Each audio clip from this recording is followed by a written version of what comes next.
Y en Jeremías capítulo 9, el versículo número 23, dice Dios en su palabra: así dijo Jehová, no se alabe el sabio en su sabiduría. ¿Tendría un sabio por qué alabarse en su sabiduría? Pues sí, pero Dios dice: pero delante de mí no lo haga. No se alabe el sabio en su sabiduría, ni en su valentía se alabe ¿qué? El valiente. Ni el rico se alabe en sus riquezas. Verso 24 dice: mas alabes en esto el que se hubiere de alabar. ¿En qué? En entenderme y conocerme, que yo soy Jehová, que hago misericordia, juicio y justicia en la tierra, porque estas cosas quiero, dice Jehová.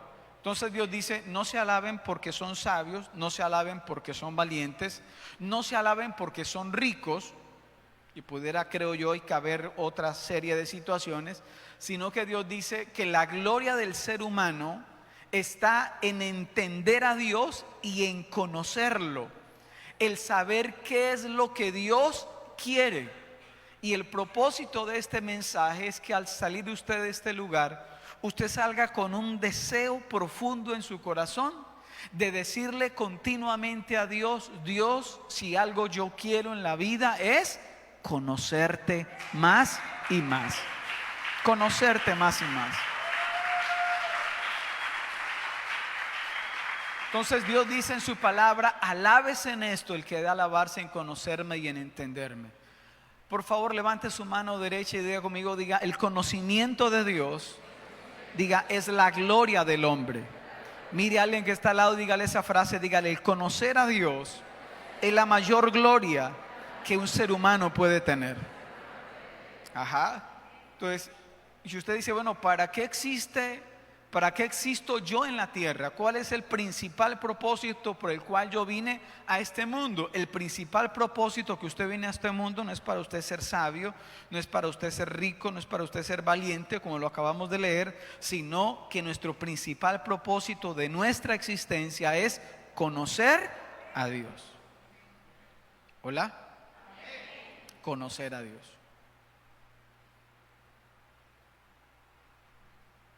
¿Y qué le llevamos a su esposo? No, pues llévele, yo creo que, ¿qué tal si le llevamos unas uvas pasas? Y entonces ella, que lo conoce, dice: no le va a dar eso, porque él se lo va a recibir así como: ay, qué gracias, pero no le gustan. Entonces usted se da cuenta a Jesús con sus discípulos, o a los discípulos con Jesús, su maestro, que caminaban con Jesús, pero aunque caminaban con Jesús, ¿le conocían bien o no? No le conocían. Sí, un día Jesús está por entrar a Jerusalén, lo que conocemos en la Biblia como la entrada triunfal, montado en un pollino, y los discípulos se armaron una película diciendo: ahorita sí Jesús va a entrar a Jerusalén y va a acabar hasta con el nido de la mascota, mejor dicho, no va a dejar ningún romano con cabeza, y entonces ahorita sí va a establecer su reino. Y Juan y Jacobo, que eran de los discípulos más osados y atrevidos, apodados hijos del trueno, le hicieron una petición al maestro y le dijeron a Jesús: Jesús, permite que ahora que vas a establecer tu reino, mi hermano y yo nos sentemos a tu lado, el uno a tu derecha y el otro a tu izquierda. Y los demás discípulos que estaban escuchando eso los miraron como: uy, esto son muchas agonías. O sea, ellos querían lo mismo, solo que no tuvieron el valor de decirlo. Pero todos los discípulos buscaban posición, todos. Entonces Jesús, sabiendo que esa entrada a Jerusalén realmente era el inicio de su pasión para él a la cruz, Jesús los mira y les dice: ustedes ni siquiera saben qué es lo que están pidiendo. Ustedes no me conocen. No entendieron lo que yo les acabé de decir, que es necesario que el Hijo de Dios sea vituperado, que sea escarnecido y que muera en una cruz. ¿Ustedes no escucharon eso? Entonces me parece tremendo, porque los discípulos, aunque caminaban con Jesús, no conocían a Jesús. Por eso el título de la palabra, adorando lo desconocido. Usted lo ve, por ejemplo, en una historia que he contado muchas veces, que cuando los discípulos iban en la barca y la tempestad abrumaba, el agua caía en la barca de tal manera que se hundía, empezaba a hundirse, despertaron a Jesús porque Jesús estaba durmiendo, y Jesús se levantó, le habló al viento, le habló al mar, le dijo: cállate, enmudece, y en el momento todo se aquietó, y dice que hubo una gran bonanza, hubo una gran paz. Y los discípulos no se lo dijeron a Jesús, pero entre ellos se miraban perplejos diciendo: ¿y quién es este que aún los vientos y el mar le obedecen? Tanto tiempo andando con Jesús, pero aún no conocían quién era Jesús. Es por eso que usted y yo hoy debemos salir de acá con la mentalidad y el reto de nuestras oraciones, decirle a Jesús: yo quiero conocerte más y más.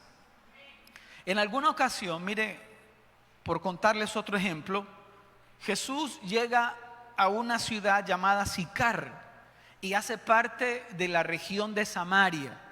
Judíos y samaritanos no se la llevaban muy bien, pero Jesús a las 12 del día se sienta allí en un pozo y le dice a los discípulos: vayan y compren allá, yo creo que el de uno debe estar abierto, vayan y compren, merquen, y yo me quedo aquí esperándolos. Pero Jesús sabía que a esa hora más o menos venía una mujer que no era muy querida por las demás mujeres en Sicar, porque parece que a más de una le había quitado el marido, entonces como que no la querían mucho, pero Jesús la esperó ahí.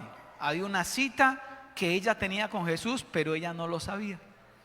Y cuando llegó allí, Jesús empieza a entablar una conversación con ella. Y la conversación se tornó de una conversación superficial a una conversación profunda, porque llegó un momento donde Jesús le dijo: ve y llama a tu marido. Y ella le dijo: yo no tengo marido. Y Jesús le dijo: muy bien has dicho, porque 5 maridos has tenido y el que tienes ahora no es tu marido. Y ella, entonces ya le cambió el tema. ¿Cómo tú, siendo judío, vienes a mí a pedirme agua? Y en fin, una serie de cosas, hasta que mire en lo cual empieza a desenlazar esta conversación. San Juan capítulo 4, el versículo número 22. Jesús le dice esto a la mujer samaritana: vosotros adoráis lo que no sabéis. ¿Puedes leer esa frase una vez más conmigo? 1, 2, 3.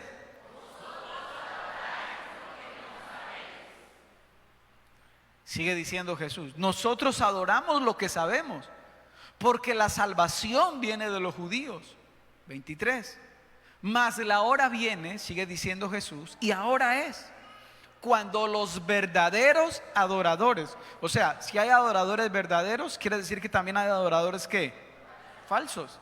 Cuando los verdaderos adoradores adorarán al Padre en espíritu y en verdad, porque también el Padre tales adoradores busca que le adoren. Entonces, los discípulos no conocían a Jesús, tanto que cuando llegaron los discípulos del D1 y llegaron allí y lo vieron allá hablando con una mujer, que eso no era un hombre hablando en público con una mujer, y más samaritana, no le dijeron nada, pero se extrañaron muchísimo.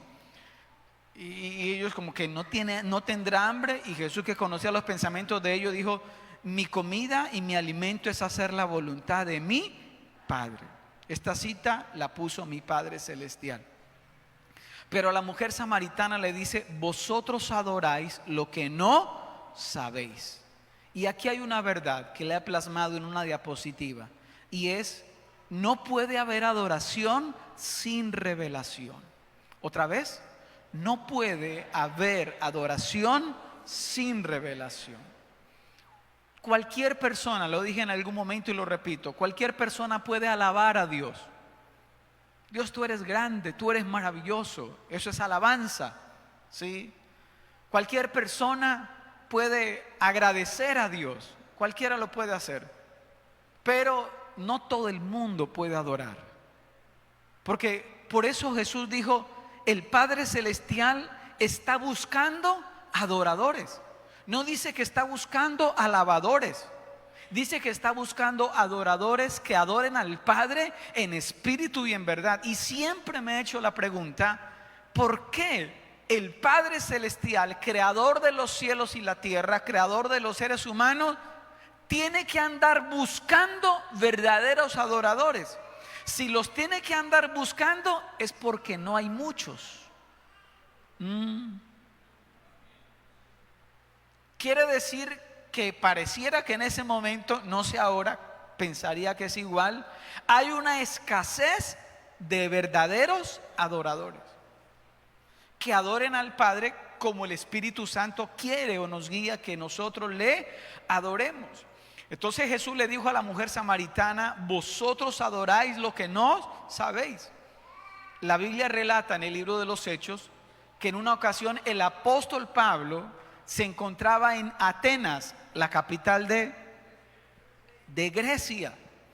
Grecia, de donde salieron tantos filósofos y toda la cuestión, la cuna del pensamiento.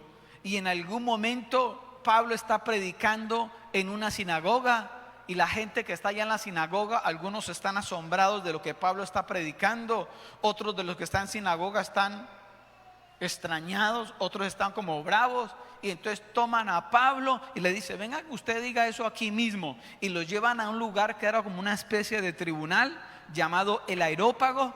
Y dice que empezaron allí como a preguntarle: o cuéntenos, háblenos aquí entonces.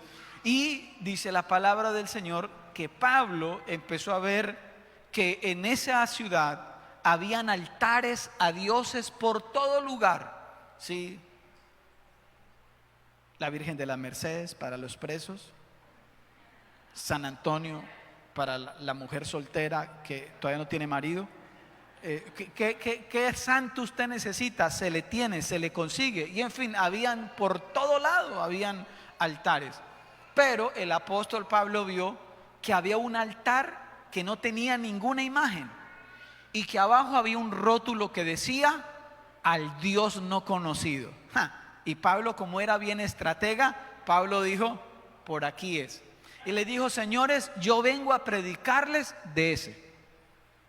Pero es que ahí no hay ninguna figura. Pues por lo mismo, porque ese es el Dios creador de los cielos y de la tierra. Él no tiene necesidad que nosotros lo hagamos a Él, porque Él fue el que nos hizo a nosotros. No hay necesidad que lo representemos, porque Él fue el que nos dio la vida.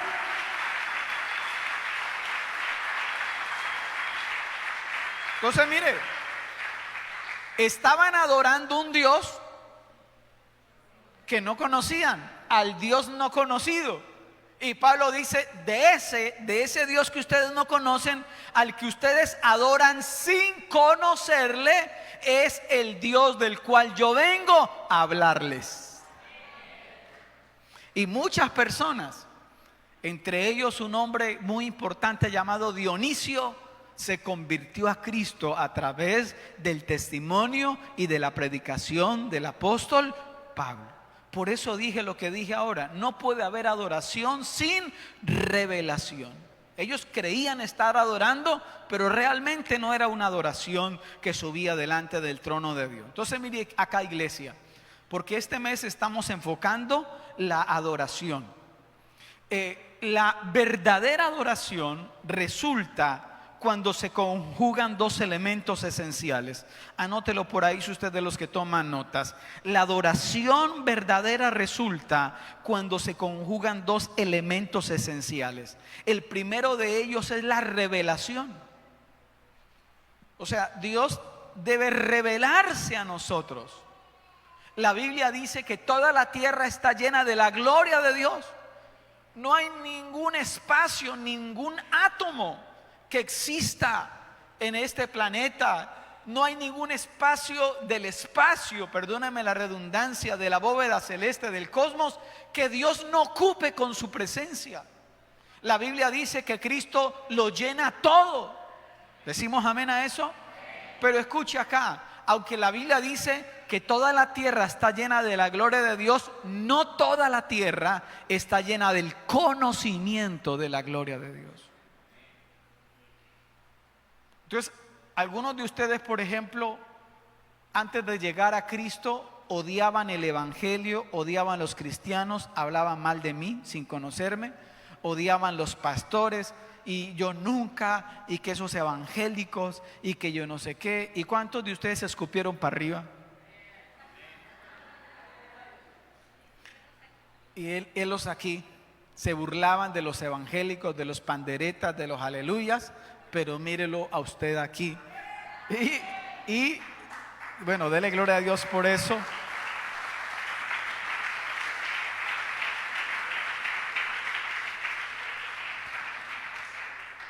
Pero un día Dios se atravesó en nuestro camino y se reveló a nosotros.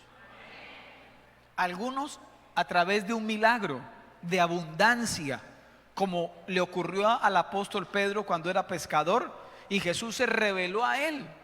Y hubo una gran pesca, su empresa se disparó, eso mejor dicho, una empresa pesquera, que un milagro financiero. Y Pedro, al ver ese milagro, dijo: este es el Hijo de Dios. Entonces, algunos de ustedes Jesús les fue revelado a través de un milagro de prosperidad, de abundancia. Para otros quizás fue todo lo contrario.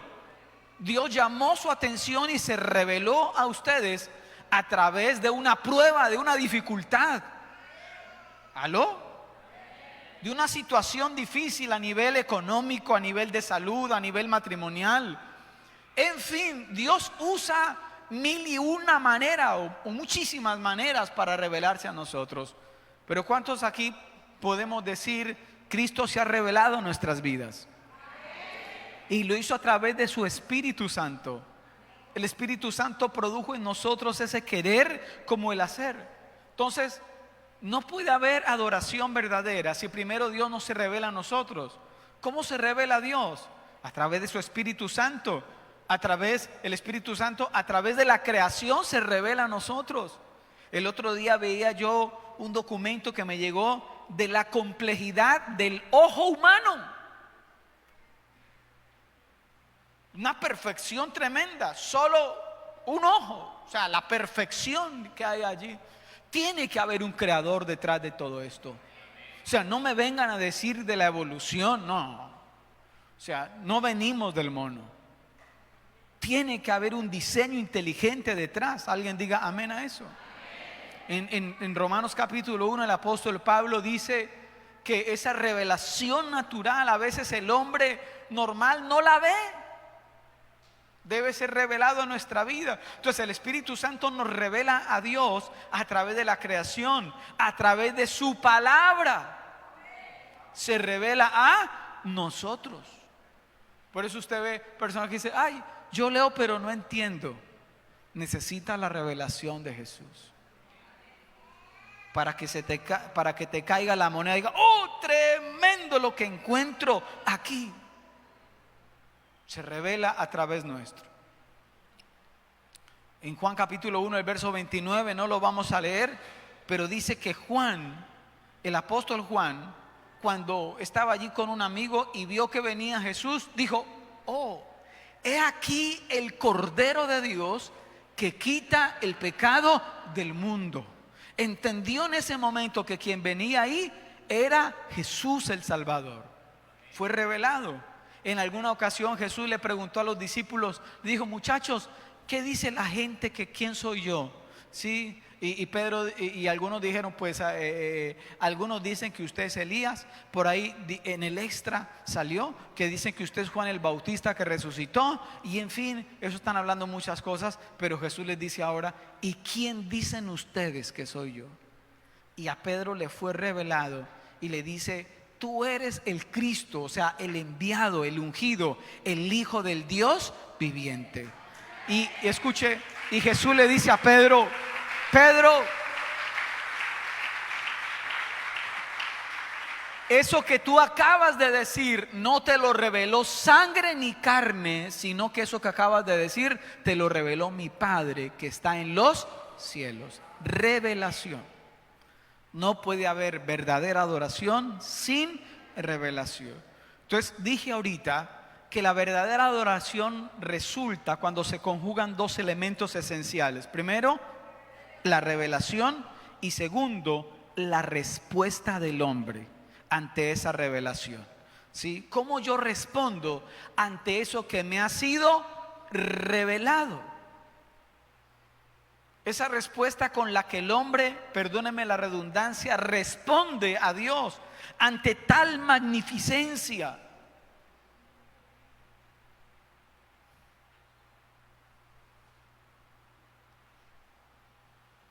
¿Sabe qué es bonito? Que Dios no solamente dice que debemos adorarle, sino que Dios en su palabra estableció cómo Él quiere que nosotros le adoremos. ¿Aló?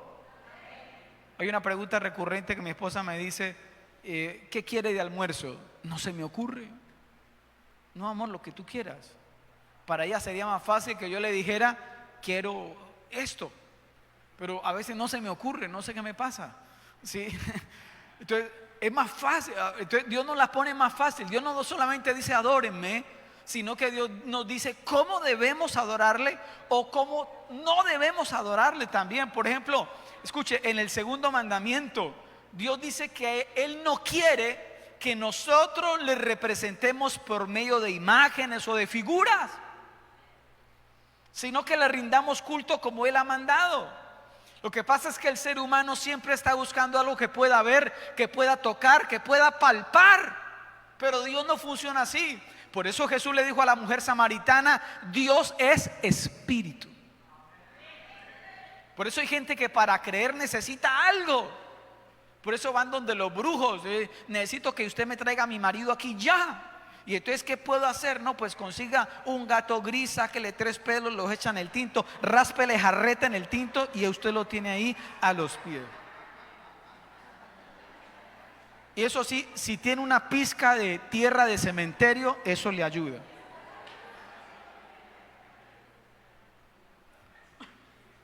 Y la gente cree eso porque es algo que puede ver, que puede palpar. La mata de sábila detrás, o en fin, qué sé yo. Pero la Biblia dice que Dios es espíritu y que a Dios se le adora en espíritu y en verdad. Entonces mire acá, si Dios se me es revelado, porque es una continua revelación, el apóstol Pablo habla de una continua renovación, el apóstol Pablo habla de ir de gloria en gloria, de fe en fe. No nos va a alcanzar la eternidad para conocer a Dios. Un predicador llamado Rubén Hernández decía algo que me parece tremendo hace años en un congreso de jóvenes en Bucaramanga. Él decía, ¿sabe por qué los ángeles no pueden parar de alabar a Dios? Porque aunque allá no hay tiempo, traduciéndolo para nosotros, todos los días los ángeles ven una faceta nueva de Dios que nunca antes habían visto.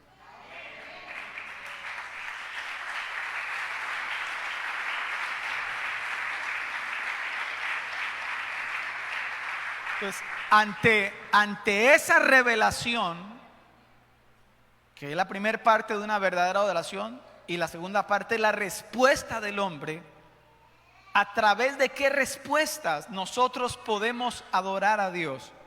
La primera de ellas es a través del servicio. Levante su mano derecha y diga servicio.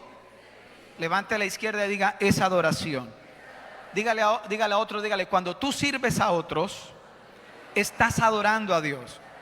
Ahora dígale a otro, dígale, trabajo es adoración.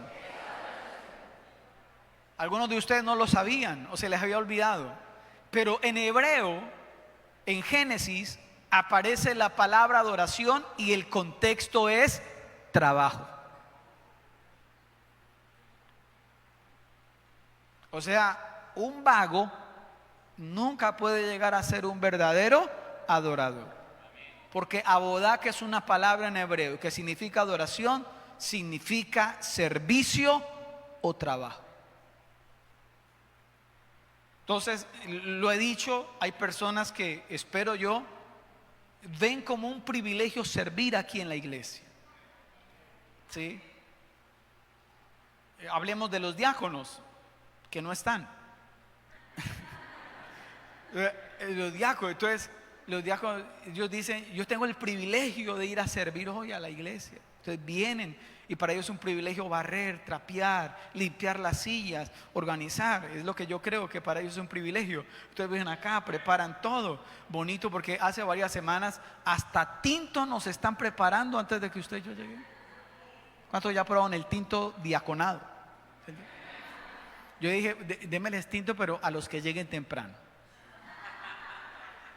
al culto. Entonces, hasta tinto y todo. Entonces, ellos ven ese servicio como un privilegio.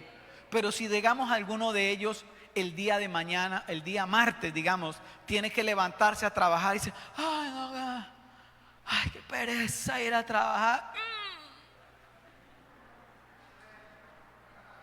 Grave, porque pensaron que el privilegio era solamente aquí dentro de estas cuatro paredes. Dios no lo ve así. Y hice una pregunta hace años y la vuelvo a repetir. ¿Qué cree usted que para Jesús era más espiritual? ¿Trabajar en la carpintería con su papá o predicar a las almas perdidas? Grave.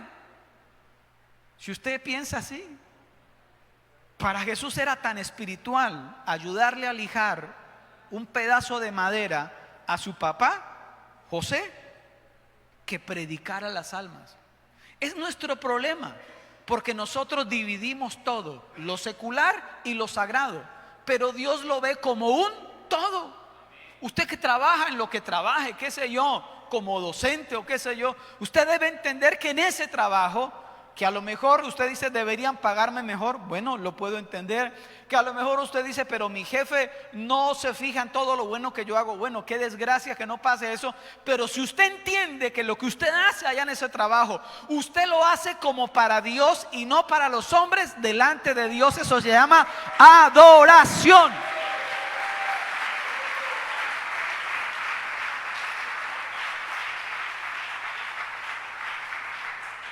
Después que Satanás tentó a Jesús y que Jesús se lo quitó de encima con la palabra, Jesús se lo quita de encima diciendo en Mateo capítulo 4 verso 10, le dice de la siguiente manera: entonces Jesús le dijo, vete Satanás, porque escrito está. Siga leyendo fuerte lo que dice: al Señor tu Dios y a Él solo servirás. Si usted puede ver en ese versículo, adoración y servicio van de la mano. Algunos de ustedes, o creo yo que todos, tienen dones, talentos, habilidades que Dios les ha dado para servir dentro de la iglesia y fuera de la iglesia, pero no los están usando.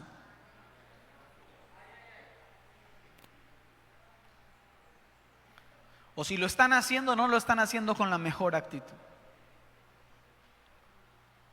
Y escuche, Jesús le dice a Satanás: al Señor tu Dios adorarás y a Él solo servirás. ¿Qué quiere decir? Que en este sentido de la adoración, Satanás también adora. Porque aunque Satanás no quiera servir a Dios, es el que resulta haciéndole los mandados a Dios. Y al fin y al cabo, usted lo ve en la historia de la Biblia, en la historia de la humanidad, Satanás siempre, así no quiera, es el que resulta haciéndole los mandados a Dios. Resulta sirviendo al propósito de Dios. ¿Aló? Servicio. Entonces, el primer significado de adoración es servicio. Entonces, cuando se me ha sido revelado a Dios, yo le sirvo. Le sirvo a Él sirviéndole a los demás. ¿Cómo más debe ser esa respuesta ante la revelación? Segundo, dedicación. Y esa palabra viene del latín latreia. En Romanos capítulo 12, el versículo número 1, el apóstol Pablo dice lo siguiente. Es un versículo muy conocido. Dice: así que, hermanos, os ruego por la misericordia de Dios que presentéis ¿qué? Vuestros cuerpos en sacrificio vivo, santo, agradable ¿a quién? A Dios, que es vuestro culto ¿qué? Racional, dice la palabra del Señor. O sea, aquí lo que Pablo está diciendo es que adoración es dedicación. El día que usted decidió seguir a Cristo, Ese día usted le consagró a Dios, o usted apartó su vida para Dios, le consagró su espíritu, le consagró su alma y también le consagró su cuerpo. ¿Sí? ¿Cuánto lo hicieron? Muy bien. Entonces Pablo dice que el verdadero culto del nuevo pacto es la dedicación de nuestros cuerpos como sacrificio. En otras palabras, mire iglesia, la adoración en este sentido abarca toda nuestra vida. Lo voy a decir, va a parecer muy duro, pero debo ser franco con ustedes. Por eso la religión católica es una religión muy cómoda. Porque la gente en general, los católicos, se limitan a ir al templo una vez a la semana, o puede ser una vez al mes o varias veces, y creen que con eso ya cumplieron.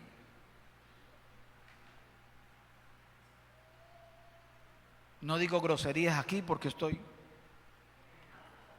pero en la casa consagran su boca a Dios en un recinto llamado templo, pero en la casa.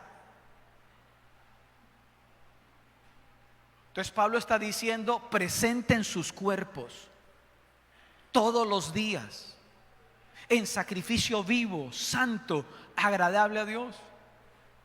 Se supone que un sacrificio es algo que está muerto. Eso es lo que se hacía antes. Cuando alguien adoraba a Dios, presentaba ya un cuerpo de un animal muerto, degollado, descuartizado, le metía fuego y para arriba ese humo, como un acto de adoración a Dios. Pero ahora Pablo está diciendo: señores, súbanse ustedes al altar, pero ese sacrificio es un sacrificio vivo. ¿Aló? ¿Sabe qué significa? Que cuando su esposa le saca la piedra, usted en lugar de abrir la boca, usted calla de amor.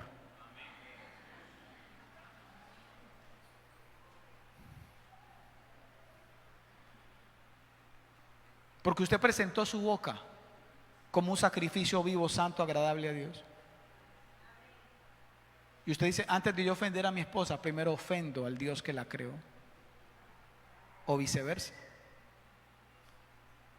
Hola. Entonces, dedicación es otro contexto de la adoración. Usted puede ver esto, iglesia. Una mujer llamada Ana le hizo a Dios una promesa. Le dijo: Dios, yo no tengo hijos, pero si tú me das un hijo, yo lo voy a consagrar para ti, para tu servicio. Y Dios le permitió quedar en embarazo y tener no solo uno, sino varios. Pero ese primer hijo, que lo llamó Samuel, vino y lo presentó al templo y le dijo al sacerdote en ese momento llamado Elí, le dijo: él va a quedar aquí en el templo, hágamele una habitación aquí en el templo, porque él va a servir a Dios. Servicio, el primer contexto de la adoración. Y la Biblia dice que Samuel, siendo un chico, un niño, servía. A lo mejor Samuel era el que se encargaba de encender el candelabro, a lo mejor el que se encargaba ya también de barrer, de limpiar, qué sé yo, en fin, y todo eso. Y la Biblia dice que Samuel servía a Jehová en presencia de Elí, pero aún no había conocido a Jehová. No había conocido, le servía, pero no lo había conocido.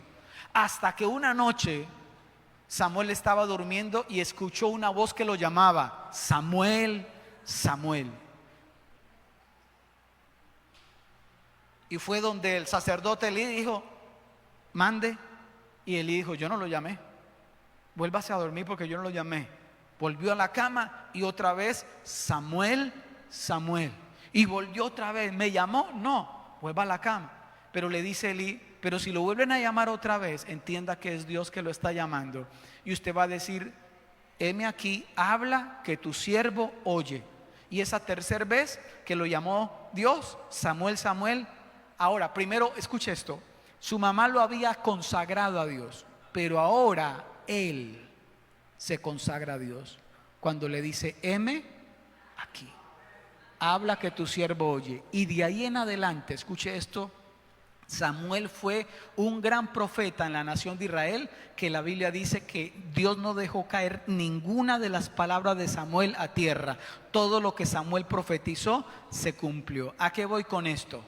Su mamá lo dedicó inicialmente, como podemos hacer acá. Presentamos nuestros hijos a Dios y todo eso, pero tiene que llegar un momento donde a nuestros hijos les caiga la moneda, se les revele Dios, y ellos, ya no porque mi papá y mi mamá me consagraron, sino porque ellos voluntariamente le dicen a Dios: Señor, te consagro mi vida, es tuya, tómala en tus manos.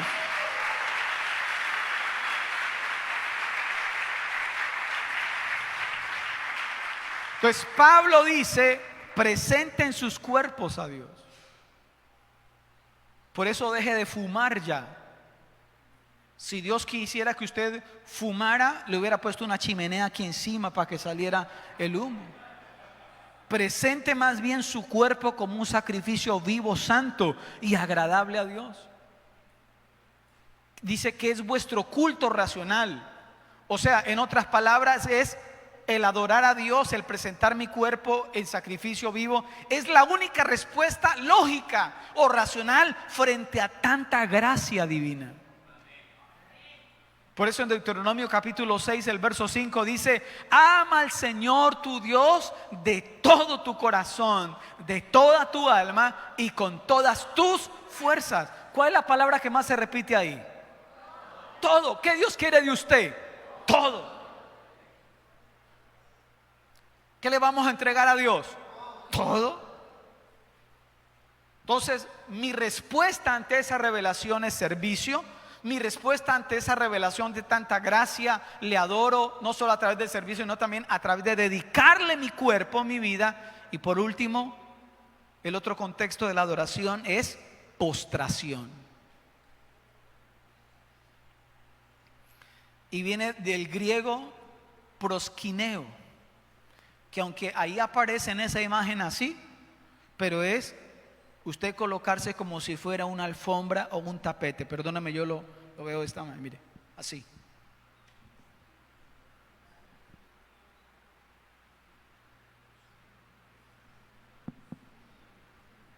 Una vida postrada delante de Dios. Eso significa adoración. Donde, como el apóstol Pablo dijo: señores, ya no vivo yo, sino que ahora Cristo vive en mí. Donde, como lo he dicho una y otra vez, ya nuestro apellido pasa a un segundo plano. ¿Cuál es su apellido? Buitrago, Cárdenas, Gutiérrez, Muñoz. Donde ya es que los Muñoz somos así, orgullosos. No, ya no, papi. Ya nuestro apellido, eso pasó por allá a otro plano. Ya no vivo yo, ahora Cristo vive en mí. No, que es que yo soy rebelde porque el mundo me hizo así. No, ya no. No, es que conmigo no es así. No, ya no. Ya ahora nosotros decidimos postrar nuestra vida delante de Dios. ¿Aló? Escuche esto. En el griego clásico, ese postración o proskineo significa en forma literal el acto de desplomarse frente a una deidad. El apóstol Juan, por ejemplo, cuando tuvo la revelación del Apocalipsis y vio a Jesús en su gloria, como no lo había visto cuando andaba con él de tú a tú hecho carne, pero vio la gloria de Jesús y se desvaneció. Le tocó un ángel ayudar a pararlo. Según el historiador griego, no sé cómo se lee, Heródoto, escuche lo que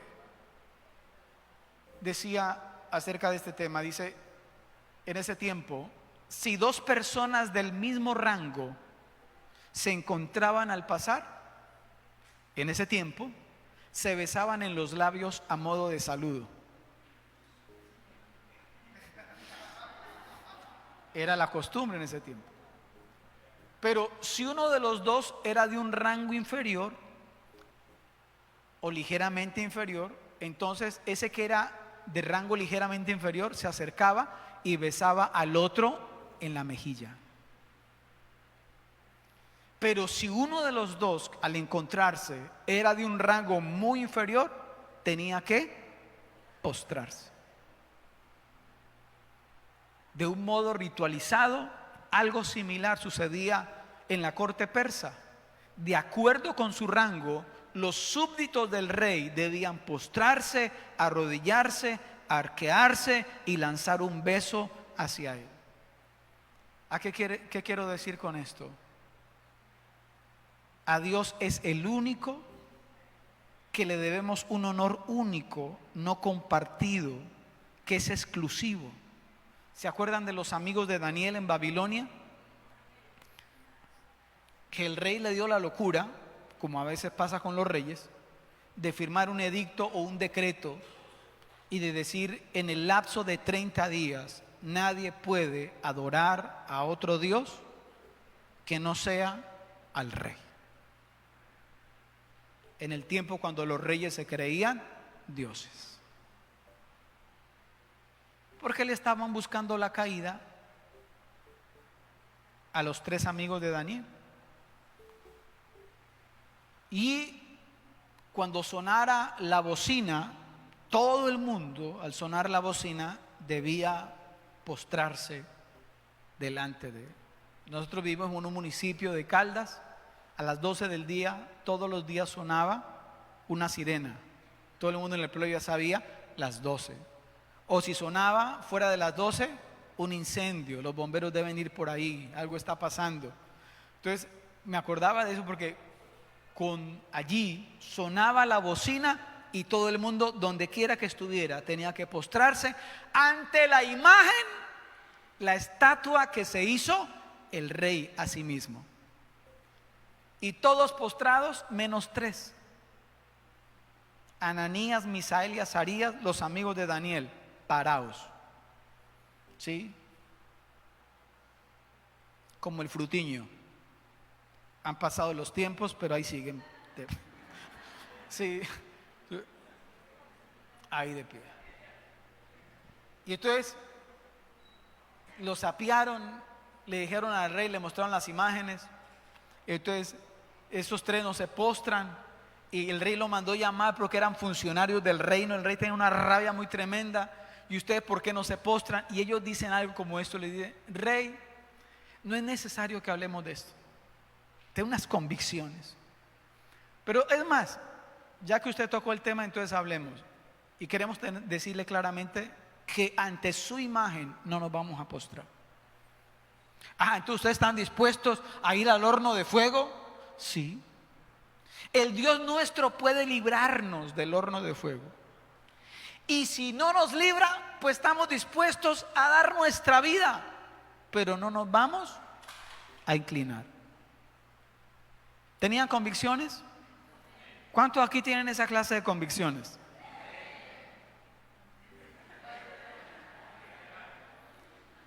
Algunos de ustedes tienen unas convicciones tan firmes que no hay uno que le pongan la pipona encima y dice: esa es una palacia. Muy firmes sus convicciones. Sí, tremendo. Entonces, el primer mandamiento en Éxodo es: no tendrás dioses ajenos delante de mí. Jesús dijo: nadie puede servir a 2 señores. No se puede servir a Dios y a las riquezas a la vez, dijo Jesús. Entonces, adoración es cuando yo le digo: que se haga tu voluntad y no la mía. Y esa imagen aquí que mostramos ahorita, en ese punto, reflejaba a Jesús en el huerto de los olivos, diciéndole: Padre, sudando gotas de sangre, que no se haga mi voluntad, sino la tuya. Su cuerpo a lo mejor le diría: hay miedo de ir a la cruz, pero su convicción y su voluntad decía: pero yo quiero hacer lo que mi Padre quiere que yo haga. Y algunos de ustedes se han hallado, no solamente en una ocasión, sino en varias ocasiones, en un dilema: ¿hago mi voluntad o hago la voluntad de Dios? ¿Cuántos aquí lo han visto en su vida? ¿Qué hago? ¿Qué debo hacer? Y cuando tú decides hacer la voluntad de Dios por encima de tu voluntad, eso a los ojos de Dios se conoce como adoración, postración.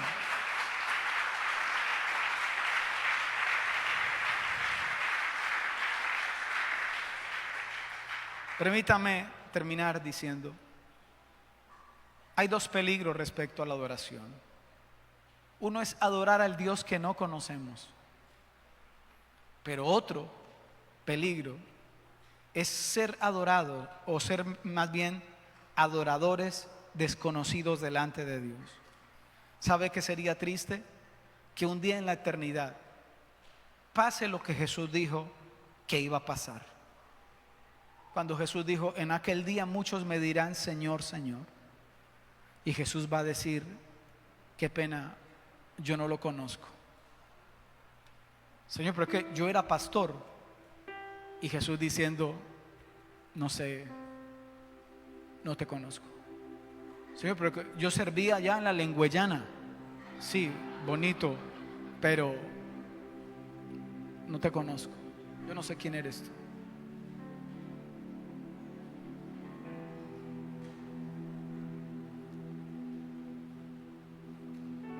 Como dije al principio, yo oro y espero que después de esta palabra que usted ha escuchado, usted haga una oración continua delante de Dios, y es: yo quiero conocerte más.